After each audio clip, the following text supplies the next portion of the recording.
zin naramaya du thu ayang kasam china ma se hinna renka bulo kalal krista nena chau lo chua kalung oina krista ani kamoy na le kathiam hinda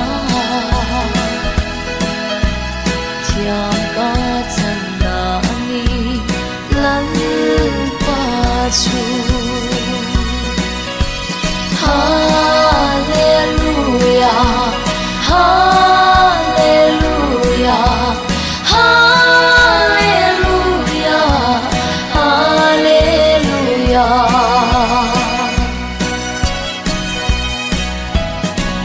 lalpan thil tha min ti sake sunge chuka himna ani khofel mi te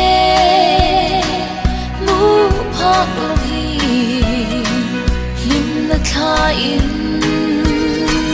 min tho kai puita kalung oina krista ani kamoy na le kathiam hinna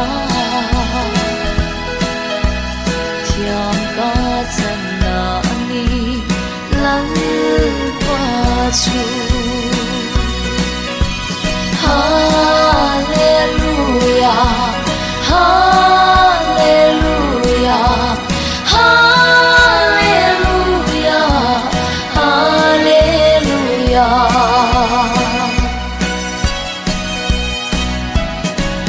lung oi na Christ ta ka nei le ro thiêu dung ayin alu kho velina bek ang lo cha tua na lum oi na kim ani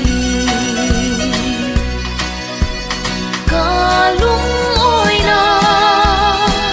krista ani kamoy na le kathiam hinna thiam ka channa ani lan pa chu